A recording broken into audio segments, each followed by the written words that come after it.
it's my pleasure to interview Sean Callahan, who works for Shire City Herbals in Pittsfield, Massachusetts, and their main product is this right here, fire cider, which is considered a supplement, a tonic from an old family recipe.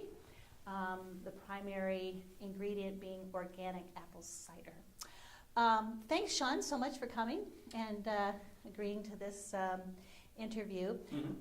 As you know, as explained to you, I'm very interested in entrepreneurship from the standpoint of how we go about educating our youth and preparing them for sort of this Renaissance entrepreneurial age that we're in. So maybe just to sort of launch us into our discussion today, could you just tell us a little bit about your own background? Now, you do a lot of sales, marketing, distribution, but you also made a point of saying you actually are involved in making the product, which makes you, as a personal investment, makes you more passionate about it. Do you just want to talk about how you made your way into Shire City Herbals? I'd be happy to, yeah. I appreciate the opportunity, first of all. But I graduated from UMass Amherst some time ago with a degree in communications studies, which I think is a pretty good background for a salesperson in terms of being able to try and interpret material and then make it useful in terms of asking questions or providing solutions.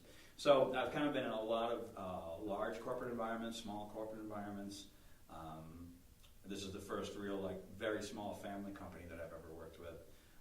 And that would be Dana St. Pierre as the fellow who founded the company, his wife, Amy Huebner, her brother, Brian Huebner, who's our marketing director. And then we have a logistics guy, a warehouse person, and me. So that's it. That's the six of us. We do all the manufacture and sale of fire cider. Like, it is very locally sourced, as you said, and it almost seems like part of the secret of your success is the personal networking. It is also the fact that you were able to start making the product at the at Franklin County, Center for Community Development, without having to have all that capital for the infrastructure to create the kitchen.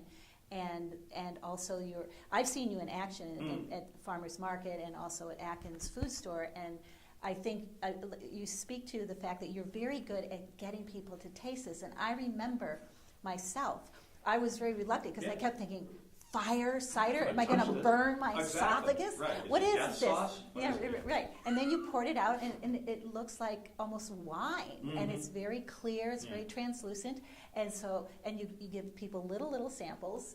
Too bad we don't have one here. And I tried it, and I was like, wow, it's like you get a little bit of a kick, but it's not overwhelming.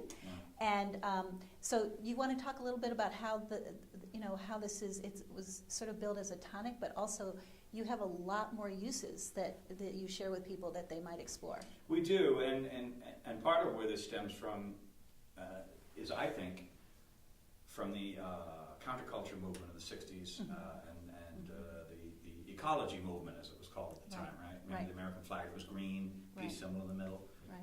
Okay, so in everybody's dorm room in 1972 or whatever.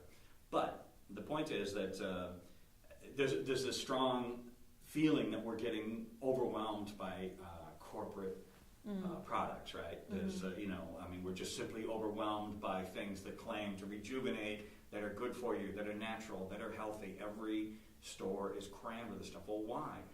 They're addressing a need that people feel ill. People feel vaguely bad. It means they think you need to be sick to take it, and I don't want them thinking that. Right. I want them taking it as a lifestyle choice. I want them saying, I take it because I like it. The fact that there may be health benefits, that's a bonus. I take it because it's good, because it makes a great salad dressing, because it gives me a jolt. Freezing cold morning, it's nice. It really sets me up. Or, there's all kinds of different ways to use it. They could use it for flavor. You just use it for flavor. Why do you need a better reason than that? Right, exactly. The fact that it tastes good should be sufficient reason. And at the price point that it is, say, well, is that sufficient reason? Look what salad dressing costs. Anything decent, Any decent organic product is going to cost you a couple of bucks more. It's locally sourced. It's artisanal. It's a small family brand. It's not like manufacturing at the Coca-Cola level or whatever. We're doing something very different locally hopefully for an international audience. Now, you had talked about timing, and one of my questions was about how your timing seemed to be perfect for, and you sort of already alluded to this, the organic movement, the local source, people wanting to really attend to health and wellness and, the permaculture movement and the whole thing. So it almost seems like we're in another renaissance with that. And so so would you concur that, your timing was almost perfect? And also the popularity of just apple cider vinegar in terms of probiotics is a really big thing now, and digestive, issues and so on and so forth. So do you feel like you really hit the wave with that one? I do. I mean, I call it, we caught the power curve, at the right time. And is it because we're geniuses? No, I don't think so. It's, there's something to be said for being lucky. There's something to be said for having good timing. Now, there's plenty of people who are lucky and have good timing who still don't sell anything. So what happened was Huffington Post picked up that Washington Post story, rebroadcast it, but added a section in it saying, oh, by the way, if you do want something local, small, artisanal, authentic, Shire City Herbals has this product. Our web orders, I think we had 300 that afternoon. Wow. Okay? We'll get 3 or 4 a day. Right. 300 in an afternoon. Incredible. Because of, it keeps getting retweeted around, it keeps getting, and all of a sudden people who have never heard of us and would never have heard of us, probably, they might have seen us on a shelf somewhere and said, what is that stuff? But I would have no idea. All of a sudden, those people are trying us, and they're not necessarily herbalists. They aren't necessarily the standard, the folks who understand this already.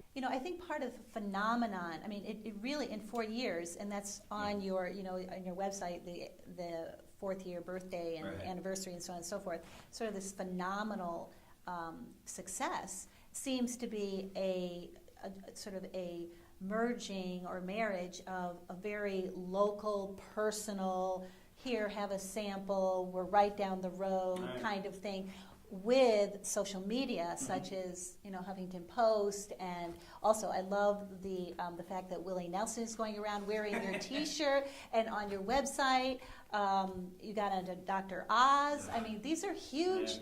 So you've got this very local, charming kind of your neighbor, family business, you harking back to a New England tonic, the tradition, grandmother kind of thing. Trusted, I mean, you can't trust your grandmother, who can you trust kind of thing, to really kind of taking off. And then you had also talked about how big do we want to get? And if we get too big, I mean, it's kind of like, I think it's interesting today that question even brings a pause, because I think there was another time where the bigger the better, the faster the better, that kind of thing. But now it's almost like, wait a minute, what are we going to give up? What are we going to, not just in terms of the product, but also our business, our hands-on, the fact that you're making it, everybody else in the business is literally, you made this, you had your hands on this. Not in it, but no, I see what you mean. Yeah. No, that's true. And again, so it's that balance really between we're your next door company, but we're also an international concern. And social media makes that possible, right? It's levels the playing field in the same sense. There's countless. I mean, talk about microbreweries. Do you remember when microbreweries were like a thing? Right, like, God, I can't believe Pittsfield's getting a microbrew. Oh my! Right. So, we're harkening back to that sumplicity. Well, and also the thing I love is that there is a face. I mean, you can look on the website and say, this is us. There's the 6 of us, and names. And the other thing I love in terms of the entrepreneur aspect of this is you were saying that everyone knows how to do everything. You all are involved in the production, in the marketing, shipping distribution, the whole gamut. I do deliveries to local customers. I did a Christmas Eve delivery to New Hampshire. Right. So they're going to be so disappointed. Do you think, GM is going to drive out, the night before Christmas? I did. Yeah. Okay? Just because I want people to love us. Right. And know that we care. Right. Yeah, absolutely. And I think that it also underscores, from what I understand, that we're moving from an era of not only specialization, but over-specialization to one of more generalization, where you have a variety of skills. And I think that seems to be necessary if you're going to enter an entrepreneurial enterprise, that you really have to have a variety of skills. So maybe we'll finish this up by just asking you, we talked about how, you know, the learning curve can be very steep, especially if, you know, you grow and expand fairly rapidly, and how you've had to bring, you know, other skills and maybe develop skills that you hadn't before, and it's very complex. I mean, you know, you live, like you said, you have to deal with trademark and the FDA and things that you don't necessarily learn anything about in a school setting. So do you want to talk to some of the things you've had to learn, and not just you personally, but, you know, Shire City, herbals, and, you know, the so forth with that? No, that's a good question, and you know, it's you know, the Green Berets, you know, the A teams, they're called. Everybody's cross-trained, right? So the radio man is also a medic, and you know, the demolitions guy is also an engineer. So if the engineer gets killed, they have a guy who can do some of it. I know, but my point is the cross-training and being able to not take over the job so much as you can help the person who's at it. Well, thank you very, very. Is there anything else you think we must say at this point, or? Well, I got to get my Churchill quote in. Okay, Churchill. Yes, go right. So Churchill was writing about success, and he said, "Success is going from disaster to disaster with undiminished enthusiasm." Absolutely. Meaning, small businesses, entrepreneurs, it's easy to get sidetracked. It's easy to get discouraged. It's easy to not want to do it anymore, because now it's a business. Remember when it was fun? How do you retain the fun and the joy? That can be a challenge. For me, it's in the sales process. That's what I get off on. I really like interacting with people. Oh, absolutely. I draw a lot of energy Yes. from them, you know, and that Yes. feeds me, and that Right. I find that satisfying. Yeah. That I can take people who are very skeptical and help convince them why it's a good thing to do.